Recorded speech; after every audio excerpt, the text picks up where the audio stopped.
നമസ്കാരം. ഇന്ന് നമ്മൾ ഡിസ്കസ് ചെയ്യുന്നത് ജി എസ് ടിയിൽ പുതുതായിട്ട് വന്നിട്ടുള്ള ആംനെസ്റ്റി സ്കീമിനെ പറ്റിയാണ്. 53rd ജി എസ് ടി കൗൺസിലിൻ്റെ ഒരു പ്രപ്പോസലായിരുന്നു ഒരു ആംനെസ്റ്റി സ്കീം ടാക്സ് പേയേഴ്സിന് ബെനിഫിറ്റ് കൊടുക്കുന്ന, അതായത് ഇൻട്രസ്റ്റ് ആൻഡ് പെനാൽറ്റിയിൽ ഒഴിവ് കൊടുക്കുന്ന ഒരു ആംനെസ്റ്റി സ്കീം കൊണ്ടുവരാൻ ഒരു പ്രപ്പോസൽ കൊണ്ടുവന്നിരുന്നു 53rd ജി എസ് ടി കൗൺസിലിൽ. അത് പലരും കാത്തിരിക്കുകയാണ്, ഈ സ്കീം വന്നോ അതോ ഇനി എത്ര നാൾ കഴിഞ്ഞാലാണ് ഇത് ചെയ്യാൻ സാധിക്കുക. അപ്പോൾ ഒരുപാട് അൺസർട്ടനിറ്റി ഇപ്പോൾ ആൾക്കാർക്കുണ്ട്. അത് ക്ലിയർ ചെയ്യുക, അത് ദൂരീകരിക്കുക എന്നുള്ള ലക്ഷ്യത്തോടു കൂടിയാണ് ഈ വീഡിയോ ഞാൻ പോസ്റ്റ് ചെയ്യുന്നത്. ഓക്കെ, അപ്പോൾ 53rd ജി എസ് ടി കൗൺസിലിലാണ് ഇങ്ങനെ ഒരു പ്രപ്പോസൽ വന്നത്. ആ പ്രപ്പോസൽ എന്താണെന്ന് വെച്ച് കഴിഞ്ഞാൽ ജി എസ് ടി തുടങ്ങിയ ആദ്യത്തെ 3 വർഷം, അപ്പോൾ 17-18, 18-19 ആൻഡ് 19-20 ഈ വർഷങ്ങളിൽ നമുക്ക് ഏതെങ്കിലും കാരണത്താൽ നോട്ടീസോ ഓർഡറുകളോ വന്നിട്ടുണ്ടെങ്കിൽ അത് നമുക്ക് ഇൻട്രസ്റ്റും പെനാൽറ്റി ഇല്ലാതെ അടച്ച് ക്ലോസ് ചെയ്യാൻ സാധിക്കും. അതാണ് ഈ ആംനെസ്റ്റിയിൽ പറയുന്നത്. അപ്പോൾ ഈ ആംനെസ്റ്റി പ്രാബല്യത്തിൽ കൊണ്ടുവരാനായിട്ട് ജി എസ് ടി കൗൺസിൽ ഒരു റെക്കമെൻഡേഷൻ ചെയ്തുകൊണ്ട് കാര്യമില്ല. ആക്റ്റിൽ സ്പെസിഫിക് സെക്ഷൻ ഉണ്ടായിരിക്കണം. അതിനുവേണ്ടി ഇപ്പോൾ ഈ അടുത്ത് വന്ന ഫൈനാൻസ് ആക്ട് 2024 ഒരു പുതിയ സെക്ഷൻ കൊണ്ടുവന്നു. സെക്ഷൻ 128A എന്ന് പറയുന്ന ഒരു പുതിയ സെക്ഷൻ കൊണ്ടുവരികയും ആ ആംനെസ്റ്റി സ്കീം ഈ സെക്ഷനിൽ കൂടിയാണ് കൊണ്ടുവന്നിരിക്കുന്നത്. അപ്പോൾ എന്താണ് ഈ സ്കീമിൽ പറയുന്നത്, ഈ സെക്ഷനിൽ പറയുന്നത്, ആർക്കൊക്കെയാണ് ഇതിൻ്റെ ബെനിഫിറ്റ് കിട്ടുക എന്നുള്ളതാണ് നമുക്ക് ആദ്യം നോക്കേണ്ടത്.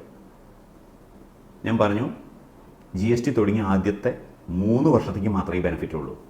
അതിന് ശേഷമുള്ള പീരീഡിനില്ല. അപ്പോൾ 17-18, 18-19 ആൻഡ് 19-20 ഈ 3 വർഷത്തേക്ക് മാത്രമേ ബെനിഫിറ്റ് ഉള്ളൂ. അപ്പം അതിന് ശേഷമുള്ള വർഷങ്ങളിലേക്ക് യാതൊരു ബെനിഫിറ്റും ഇല്ല, നോ ആംനെസ്റ്റി. അപ്പോൾ ഈ 3 കൊല്ലം എന്ന് പറഞ്ഞാലൊരു പ്രത്യേകത. ഇപ്പം നമ്മളിരിക്കുന്നത് ഏത് മാസത്തിലാണ്? സെപ്റ്റംബർ 2024. അപ്പോൾ ഈ സമയമായപ്പോഴേക്കും ഈ 3 കൊല്ലത്തെ നോട്ടീസ് ചെയ്യാനുള്ള സമയം ഓൾറെഡി കഴിഞ്ഞു എന്ന് മാത്രമല്ല ഓർഡർ അടിക്കാനുള്ള സമയവും കഴിഞ്ഞു. അപ്പോൾ ഈ ആദ്യത്തെ 3 വർഷത്തേക്ക് വേണ്ടി നമുക്ക് ഇനി സെക്ഷൻ 73 പ്രകാരം ഒരു നോട്ടീസ് വരില്ല, ഒരു ഓർഡറും വരില്ല, കാരണം അതിൻ്റെ ടൈം ലിമിറ്റ് കഴിഞ്ഞു പോയി. അപ്പോൾ ആദ്യത്തെ 3 കൊല്ലത്തേക്കാണെന്ന് ഞാൻ പറഞ്ഞു. ഇനി രണ്ടാമത്തെ കാര്യം നമ്മൾ ശ്രദ്ധിക്കേണ്ടത്, ഇത് എല്ലാ നോട്ടീസുകൾക്കും ഓർഡറുകൾക്കും ഈ ബെനിഫിറ്റ് ഇല്ല. ഏതിന് മാത്രമേ ഉള്ളൂ? സെക്ഷൻ 73 പ്രകാരം വരുന്ന നോട്ടീസുകൾക്കും ഓർഡറുകൾക്കും മാത്രമേ ബെനിഫിറ്റ് ഉള്ളൂ. അപ്പം മറ്റു പല സെക്ഷനുകൾ പ്രകാരം വരുന്ന നോട്ടീസ് ഓർഡറിനൊന്നും ഈ ബെനിഫിറ്റ് ഇല്ല. ഏതൊക്കെയാണ്? സെക്ഷൻ 62, സെക്ഷൻ 63, 64, അതുപോലെ തന്നെ 74, അതുപോലെ 76, 77, 129, 130 ഈ സെക്ഷനിലൊക്കെ പലതരം ഓർഡറുകളും നോട്ടീസുകളും ഓഫീസർമാരിടും. അപ്പോൾ അതിനൊന്നും തന്നെ ഈ ആംനെസ്റ്റി സ്കീം അപ്ലിക്കബിൾ അല്ല. അപ്പോൾ സെക്ഷൻ 73 പറയുന്ന നോട്ടീസ്, 73 പ്രകാരമുള്ള നോട്ടീസ് എന്ന് പറഞ്ഞാൽ ഏതാണ്? ടാക്സ് പെയർ ടാക്സ് അടയ്ക്കാൻ വൈകിപ്പോയി, അല്ലെങ്കിൽ വിട്ടുപോയി, അല്ലെങ്കിൽ കുറച്ചേ അടച്ചിട്ടുള്ളൂ, അല്ലെങ്കിൽ പലിശ അടച്ചില്ല, ഇങ്ങനെ പല പല ഇഷ്യൂസ് ആയിരിക്കാം. എന്തുകൊണ്ട് അവർ അടയ്ക്കാഞ്ഞത്? ജെന്യൂൺ മിസ്റ്റേക്ക് കാരണമാണ്. ജെന്യൂൺ മിസ്റ്റേക്ക് എന്ന് പറഞ്ഞാൽ ടാക്സ് പെയറുടെ അറിവില്ലായ്മ കൊണ്ട് വന്ന മിസ്റ്റേക്കാണ്. അങ്ങനെയാണെങ്കിലാണ് അവർ സെക്ഷൻ 73 പ്രകാരം നോട്ടീസും ഓർഡർ ഇടുകയുള്ളൂ. അതേസമയം ടാക്സ് പെയർ നികുതി വെട്ടിപ്പ് നടത്തിയ ആളാണെങ്കിൽ, അല്ലെങ്കിൽ ഫ്രോഡ് നടത്തിയ ആളാണെങ്കിൽ, അല്ലെങ്കിൽ സപ്രഷൻ ചെയ്ത ആൾ, അല്ലെങ്കിൽ മിസ്റ്റേറ്റ്മെൻറ്റ് ചെയ്യുന്ന ആൾക്കാർ, അങ്ങനെയുള്ള ഫ്രോഡ് കാറ്റഗറിയൊക്കെ ആണെങ്കിൽ അത് 74 നോട്ടീസ് വരിക. അങ്ങനെയുള്ള കാര്യങ്ങൾക്കൊന്നും തന്നെ ഈ പറയുന്ന ആംനെസ്റ്റി സ്കീം ബാധകമല്ല. അപ്പോൾ 73 നോട്ടീസുകൾക്ക് മാത്രമേ പറ്റുള്ളൂ. ജെന്യൂൺ മിസ്റ്റേക്കുകൾ പോലെയുള്ള കാര്യങ്ങൾക്ക് മാത്രമേ പറ്റുള്ളൂ. അപ്പോൾ നമുക്ക് ആംനെസ്റ്റി കിട്ടുമെന്ന് അറിയാൻ നമുക്ക് എന്ത് നോക്കിയാൽ മതി? നമുക്ക് കിട്ടിയിരിക്കുന്ന നോട്ടീസും ഓർഡറും നോക്കുക. അതിൽ ഫ്രോഡ് അല്ലെങ്കിൽ സപ്രഷനൊക്കെ പറഞ്ഞിട്ടുണ്ടോ എന്ന് നോക്കുക. അത് എളുപ്പവഴി നമുക്ക് കിട്ടിയ നോട്ടീസ് സെക്ഷൻ 73 എന്ന് അതിൽ എഴുതിയിട്ടുണ്ടാവും. അങ്ങനെയാണെങ്കിൽ പിന്നെ അത് മാത്രം നോക്കിയാൽ മതി. 73 ആണെങ്കിൽ നിങ്ങൾക്ക് ആംനെസ്റ്റി സ്കീമിൻ്റെ ബെനിഫിറ്റ് ഉപയോഗിക്കാം. ഓക്കെ, ഇനി മറ്റൊരു കാര്യമുള്ളത്, ടാക്സ് അടയ്ക്കണം. ഇൻട്രസ്റ്റും പെനാൽറ്റി എന്നാണ് ഒഴിവ് കിട്ടുള്ളൂ. അപ്പോൾ ടാക്സ് നമ്മൾ എന്തിനുള്ളിൽ അടയ്ക്കണം? 31 മാർച്ച് 2025 അടയ്ക്കണം. ഓക്കെ, അപ്പോൾ ഇത്രയും കാര്യങ്ങളാണ് അതിൽ ശ്രദ്ധിക്കാനുള്ളത്. 73 ആയിരിക്കണം. ആദ്യത്തെ 3 കൊല്ലത്തേക്കാണ് അടയ്ക്കാനുള്ള ടാക്സ്. 31 മാർച്ച് 2025 നമ്മൾ അടച്ചാൽ മതി. ഇതാണ് അതിൻ്റെ ബേസിക് കാര്യം. ഇനി അടുത്തൊരു കാര്യം ശ്രദ്ധിക്കേണ്ടത്, ഞാൻ പറഞ്ഞു 74 നോട്ടീസിനൊന്നും ഈ ബെനിഫിറ്റ് ഇല്ലെന്ന് പറഞ്ഞു. അതുപോലെ തന്നെ കിട്ടാത്തൊരു കാര്യം, നമ്മൾക്ക് തെറ്റായിട്ട് റീഫണ്ട് അലവ് ചെയ്തത് തിരിച്ചടയ്ക്കാൻ പറഞ്ഞ് നോട്ടീസ് വന്ന കേസാണെങ്കിൽ അതിന് ഈ ബെനിഫിറ്റ് കിട്ടില്ല, ഈ ആംനസ്റ്റി കിട്ടില്ല. അപ്പോൾ അതിന് നമ്മൾ പറയാം ഇറോണിയസ് റീഫണ്ട് എന്നാണ്. ഇറോണിയസ് റീഫണ്ട്, തെറ്റായിട്ട് ഒരു റീഫണ്ട് ഡിപ്പാർട്ട്മെൻറ്റ് നമുക്ക് തന്നോ, അത് തിരിച്ചടയ്ക്കാൻ പറഞ്ഞ് നോട്ടീസ് വന്നാൽ അതെന്തായാലും ടാക്സും ഇൻട്രസ്റ്റും പെനാൽറ്റി കൂടി അടയ്ക്കേണ്ടി വരും. അപ്പോൾ അതിൽ സംശയമില്ല, അതിന് ആംനസ്റ്റി ബെനിഫിറ്റ് കിട്ടുകയില്ല. അപ്പോൾ 73 ആദ്യത്തെ 3 കൊല്ലം, പിന്നെ 31 മാർച്ച് 2025 ഈ പൈസ അടയ്ക്കണം. ഇനി പലപ്പോഴും ഇപ്പോഴത്തെ സിറ്റുവേഷൻ എന്താ ഉണ്ടാവുക, ഈ ആദ്യത്തെ 3 കൊല്ലത്തെ ഓർഡർ അടിക്കേണ്ട ടൈം ഓൾറെഡി കഴിഞ്ഞു പോയി എന്ന് ഞാൻ പറഞ്ഞു. 31 ഓഗസ്റ്റ് 2024 ആയിരുന്നു ലാസ്റ്റ് ഡേറ്റ്. അപ്പോൾ ആദ്യത്തെ 3 കൊല്ലത്തിൻ്റെ നോട്ടീസ് ഓർഡറും കിട്ടാനുള്ള സമയം ഓൾറെഡി കഴിഞ്ഞു പോയിട്ടുള്ളതുകൊണ്ട് ഇപ്പോൾ നിങ്ങളുടെ കയ്യിലിരിക്കുന്നത് മിക്കവാറും ഓർഡറായിരിക്കും. കാരണം 73 ഓർഡർ അടിക്കാനുള്ള ടൈം കഴിഞ്ഞു പോയതുകൊണ്ട് നിങ്ങളുടെ കയ്യിൽ ഓർഡറാവും ഇരിക്കുന്നുണ്ടാവുക. ആ ഓർഡറിനെതിരെ നിങ്ങൾ അപ്പീൽ ഫയൽ ചെയ്യാൻ നിങ്ങൾ ഉദ്ദേശിക്കുന്നുണ്ടോ, അതോ ആംനസ്റ്റി പ്രകാരം ബെനിഫിറ്റ് എടുക്കാൻ നിങ്ങൾ ഉപയോഗിക്കുന്നുണ്ടോ എന്ന് നിങ്ങൾ തീരുമാനം എടുക്കണം. കാരണം നിങ്ങൾ വിചാരിക്കുകയാണ് എനിക്ക് ഇൻട്രസ്റ്റും പെനാൽറ്റിയുടെ ബെനിഫിറ്റ് മാത്രമല്ല വേണ്ടത്, എനിക്ക് ടാക്സ് അടയ്ക്കാൻ തന്നെ ബാധ്യതയില്ല എന്നാണ് നിങ്ങളുടെ കാഴ്ചപ്പാടെങ്കിൽ നിങ്ങൾ അപ്പീൽ ഫയൽ ചെയ്യണം. സമയത്തിനുള്ളിൽ അപ്പീൽ ഫയൽ ചെയ്ത് തന്നെ മുന്നോട്ട് പോകണം. അപ്പീൽ ഫയൽ ചെയ്യാനുള്ള ടൈം ഓർഡർ കിട്ടി വിതിൻ 3 months ആണ്. 1 മാസം എക്സ്ട്രാ കണ്ടോണേഷൻ പീരീഡും ഉണ്ട്. അപ്പോൾ നിങ്ങൾ തീരുമാനം എടുക്കണം അപ്പീൽ ഫയൽ ചെയ്യണോ വേണ്ടേ എന്ന്. അപ്പോൾ നിങ്ങൾ തീരുമാനിക്കുകയാണ് എനിക്ക് ടാക്സും ഇൻട്രസ്റ്റും പെനാൽറ്റി ഒന്നും അടയ്ക്കാൻ ബാധ്യത ഇല്ലാത്ത ഒരാളാണ് എന്നാണ് നിങ്ങളുടെ കാഴ്ചപ്പാടെങ്കിൽ നിങ്ങൾക്ക് അപ്പീൽ ഫയൽ ചെയ്യാം. നിങ്ങൾക്ക് ഈ ആംനസ്റ്റിയായിട്ട് യാതൊരു ബന്ധമില്ല. You go and file appeal. അതേസമയം നിങ്ങൾ ചിന്തിക്കുകയാണ് എൻ്റെ ഭാഗത്തൊരു മിസ്റ്റേക്ക് വന്നിട്ടുണ്ട്, അതുകൊണ്ട് ടാക്സ് ഞാൻ എന്തായാലും അടയ്ക്കാം, ഇൻട്രസ്റ്റും പെനാൽറ്റി ഒഴിവ് കിട്ടുകയാണെങ്കിൽ നല്ലതാണ് എന്നാണ് നിങ്ങൾ തീരുമാനിക്കുന്നതെങ്കിൽ നിങ്ങൾ എന്ത് ചെയ്യണം, ആംനസ്റ്റി നിങ്ങൾക്ക് ഉപയോഗിക്കാം. അപ്പോൾ നിങ്ങളുടെ കയ്യിൽ ഓർഡറാണ് ഇരിക്കുന്നത്, നിങ്ങൾക്ക് ആംനസ്റ്റി നിങ്ങൾ എടുക്കാൻ നിങ്ങൾ തീരുമാനിച്ചിരിക്കുന്നു. ഓക്കെ, അങ്ങനെയുള്ള ഒരാളുടെ കാര്യമാണ് ഇനി നമ്മൾ പറയുന്നത്. അല്ലാതെ അപ്പീൽ ഫയൽ ചെയ്യാൻ പോകുന്ന ആളുടെ കേസിൽ പിന്നെ ഒന്നും പറയേണ്ട കാര്യമില്ല. അപ്പോൾ ഇങ്ങനെയുള്ള ഒരാളാണ്. അപ്പോൾ നിങ്ങൾ ചെയ്യേണ്ടത് നിങ്ങൾ വെയിറ്റ് ചെയ്യണം. കാരണം നമുക്ക് എങ്ങനെയാണ് മുന്നിലേക്ക് ഈ ആംനസ്റ്റി ഓപ്റ്റ് ചെയ്ത് പോകേണ്ടതെന്നുള്ളത് ഇപ്പോൾ തീരുമാനമായിട്ടില്ല, അത് വരാൻ പോകുന്നേ ഉള്ളൂ. അതിനെപ്പറ്റി ഞാൻ വിശദമായി പറയാം.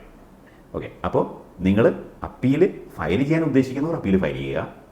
ഇനി ആംനസ്റ്റി എടുത്ത് ടാക്സ് അടയ്ക്കാൻ ഞാൻ തയ്യാറാണ്, ഇൻട്രസ്റ്റ് പെനാൽറ്റി എനിക്ക് വിട്ടു തന്നാൽ മതി എന്നുള്ളതാണെങ്കിൽ അവർക്ക് ആംനസ്റ്റി സ്കീമിലേക്ക് ഓപ്റ്റ് ചെയ്യാൻ സാധിക്കും. ഓക്കെ, അപ്പോൾ നമുക്ക് ഈ കാര്യങ്ങളെപ്പറ്റി മനസ്സിലാക്കുമ്പോൾ ഒരു കാര്യം പറയാനുള്ളത്, ആദ്യത്തെ 3 കൊല്ലത്തേക്ക് മാത്രമേ ബെനിഫിറ്റ് ഉള്ളൂ. പക്ഷേ നമുക്കറിയാം 17, 18, 18, 19, 19, 20 കഴിഞ്ഞതിന് ശേഷമാണ് ഈ കോവിഡൊക്കെ വന്നത്. അപ്പോൾ കോവിഡൊക്കെ വന്ന സമയത്ത് പല ആൾക്കാർക്കും പല പ്രശ്നങ്ങളും വന്നിട്ടുണ്ടായിരുന്നു. പല ആൾക്കാർക്കും നോട്ടീസ് ഇനി വരാതിരിക്കുകയാണ്. കാരണം കോവിഡ് വന്നപ്പോഴാണ് 20-21 ഫൈനാൻഷ്യൽ ഇയറിൽ 21-22 2 കൊല്ലം. അപ്പോൾ ഈ ആംനസ്റ്റി കോവിഡ് പീരീഡ് കവർ ചെയ്യുന്നില്ല. അപ്പോൾ ശരിക്കും കോവിഡ് പീരീഡും കൂടി കവർ ചെയ്യേണ്ടതാണ് എന്നുള്ളതാണ് എൻ്റെ അഭിപ്രായം. കാരണം അവിടെയും ഒരുപാട് ജെന്യൂൻ മിസ്റ്റേക്കുകൾ വന്നിട്ടുണ്ട്. നമ്മൾ ഫ്രോഡ് നടത്തിയ ആൾക്കാരൊന്നുമല്ല, അത് പല കാരണങ്ങളാൽ പല മിസ്റ്റേക്കുകൾ വന്നിട്ടുണ്ട്. ചിലപ്പോൾ ടേൺ ഓവർ ടാക്സ് റിപ്പോർട്ട് ചെയ്യുന്നതിലുള്ള മിസ്റ്റേക്ക് ആവാം, ചിലപ്പോൾ പൈസ കിട്ടാത്തതുകൊണ്ട് ടാക്സ് അടച്ചില്ല, അല്ലെങ്കിൽ ഇൻപുട്ട് ടാക്സ് ക്രെഡിറ്റ് കൂടുതലായിട്ട് എടുത്തു പോയി, ഇങ്ങനെ പല പല മിസ്റ്റേക്കുകളായിരിക്കാം. അപ്പോൾ അതിനും കൂടി ആംനസ്റ്റി കിട്ടുകയാണെങ്കിൽ നന്നായിരുന്നു. ഏതാണ് വർഷം 2021 ആൻഡ് 21-22 കൂടി കിട്ടുകയാണെങ്കിൽ നന്നായിരുന്നു. പക്ഷേ എനിക്ക് തോന്നുന്നു അത് അവർ തരാത്തതിൻ്റെ കാരണം ഓൾറെഡി ആ വർഷങ്ങളിലേക്ക്, അതായത് 20, 21, 22 വർഷത്തേക്ക് നോട്ടീസ് ഇഷ്യൂ ചെയ്യാനുള്ള ടൈം ലിമിറ്റ് ഇപ്പോഴും നിലനിൽക്കുന്നുണ്ട്. അപ്പോൾ നോട്ടീസ് പോലും ഇഷ്യൂ ചെയ്യാത്ത സിറ്റുവേഷനിൽ ഒരു ആംനസ്റ്റി ഓഫർ ചെയ്ത് കഴിഞ്ഞാൽ അത് പ്രാക്ടിക്കൽ ഡിഫിക്കൽറ്റി ഉണ്ടാക്കും എന്നുള്ളതുകൊണ്ടായിരിക്കാം അവർ ടൈം ലിമിറ്റ് കഴിഞ്ഞു പോയ വർഷം വരെയുള്ളതിന് ആംനസ്റ്റി കൊടുത്തിട്ടുള്ളൂ. ഇനി ഫ്യൂച്ചറിലുള്ളതിന് ആംനസ്റ്റി കൊണ്ടുവന്നിട്ടില്ല, കൊണ്ടുവരുമെന്ന് അറിയുന്നില്ല. ഓക്കെ, കാരണം അതിൻ്റെ time limit to issue notice and order is not over, അതുകൊണ്ടായിരിക്കണം ഇങ്ങനെ വരുന്നത്. ഓക്കെ, ഇനി ഈ ആംനസ്റ്റി കൊണ്ടുവന്നാൽ ഗവൺമെൻറ്റിനുള്ള ഗുണം എന്താണ്?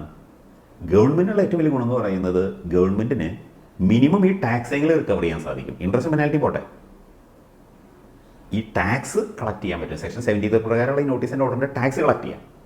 ഇൻട്രസ്റ്റ് പെനാൽറ്റി മാത്രമേ പോകുള്ളൂ. മാത്രമല്ല ഇതുമായി ടാക്സ് പെയർ അപ്പീൽ ഫയൽ ചെയ്യില്ല. അപ്പോൾ ലിറ്റിഗേഷൻ കുറയ്ക്കാനും സാധിക്കും.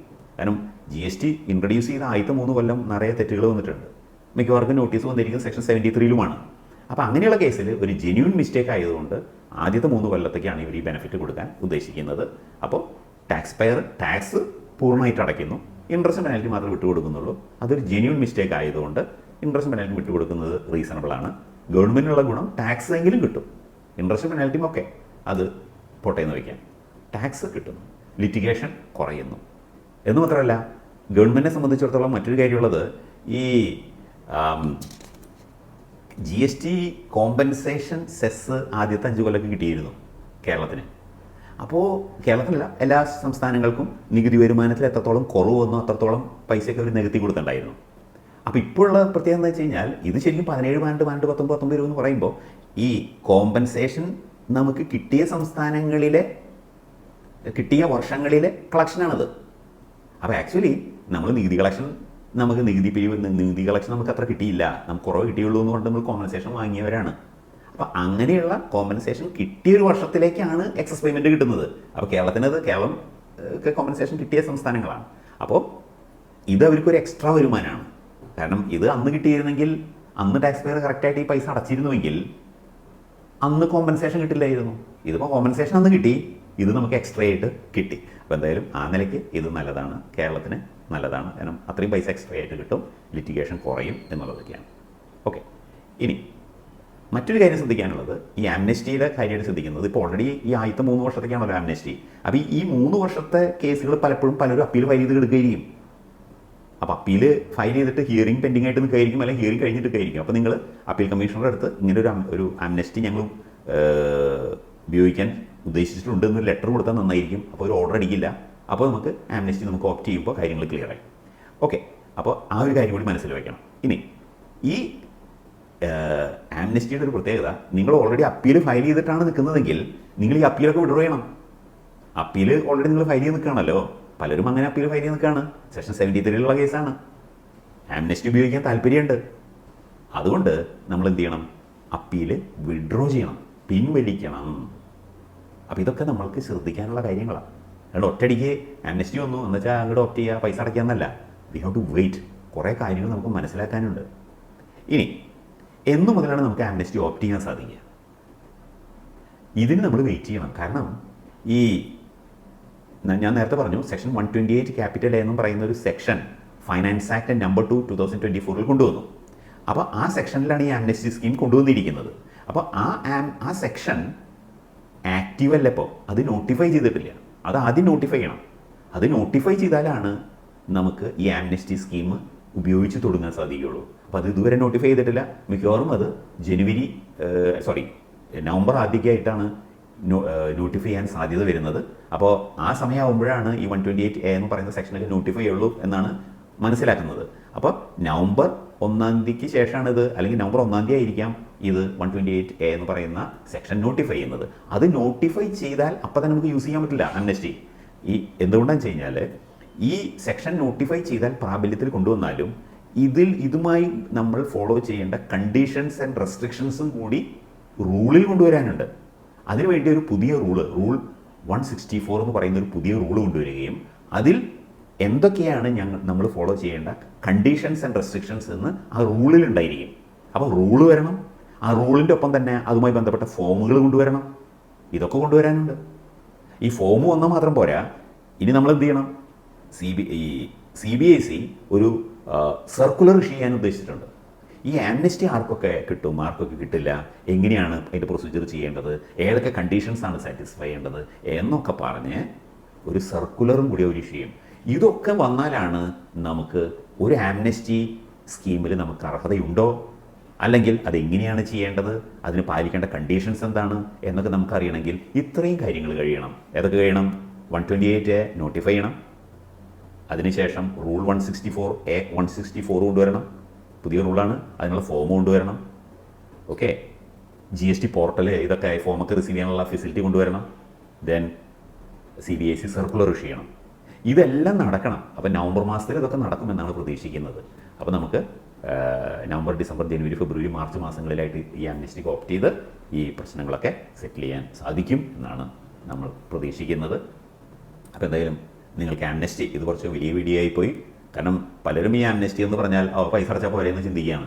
പക്ഷേ അങ്ങനെയൊന്നും സാധിക്കില്ല. കാരണം ഒരു ആംനെസ്റ്റി കൊണ്ടുവരണമെങ്കിൽ ഒരുപാട് പ്രൊസീജിയേഴ്സ് അതിൻ്റെ പിന്നാലെ ചെയ്യാനുണ്ട്. എന്തുകൊണ്ടാണ് അങ്ങനെ ഒരുപാട് ബുദ്ധിമുട്ട് ഇംപ്ലിമെൻ്റ് ഈ സ്കീം ആംനെസ്റ്റി കൊണ്ടുവരാൻ എന്തുകൊണ്ടാണ് ഇത്ര ബുദ്ധിമുട്ട്? കാരണം പലരും പല സ്റ്റേജിലാണ്. ചിലർക്ക് നോട്ടീസ് കിട്ടി, ഓർഡർ കിട്ടിയിരിക്കുന്നവരാണ്, ചിലർ അതിനെതിരെ അപ്പീൽ ഫയൽ ചെയ്തവരാണ്, ചിലത് അപ്പീൽ ഫയൽ ചെയ്യാത്തവരാണ്, പല രീതിയിലുള്ള ആൾക്കാരാണ്.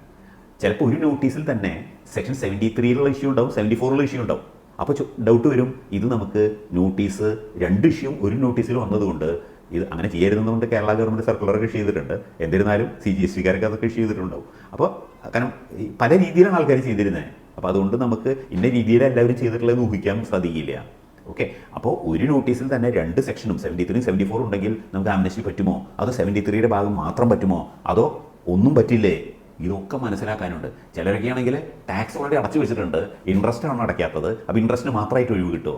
ഇങ്ങനെയുള്ള പല പല കാര്യങ്ങളാണ് ഇതിൽ കിടക്കുന്നത്. അപ്പോൾ ഇതൊക്കെ ക്ലാരിഫൈ ചെയ്തുകൊണ്ടുള്ള ഒരു സർക്കുലർ വരും. ആ സർക്കുലറും കൂടി വന്നാലാണ് നമുക്കിതിനെപ്പറ്റി പൂർണ്ണമായിട്ടുള്ള ഒരു കാര്യം മനസ്സിലാവുകയുള്ളൂ. അപ്പോൾ ഇത്രയും കാര്യങ്ങൾ നിങ്ങൾ മനസ്സിലാക്കി. അപ്പോൾ അടുത്തൊരു എപ്പിസോഡിൽ ഇതിൻ്റെ ഈ നോട്ടിഫിക്കേഷനും ഈ സർക്കുലേഴ്സൊക്കെ വന്നതിന് ശേഷം മറ്റൊരു വീഡിയോ ഞാൻ ഇടുന്നതാണ്. അപ്പോൾ നിങ്ങൾക്ക് ഇതിനെപ്പറ്റി കൂടുതൽ കാര്യങ്ങൾ മനസ്സിലാവും. മറ്റൊരു എപ്പിസോഡിൽ വീണ്ടും കാണാം. നന്ദി, നമസ്കാരം.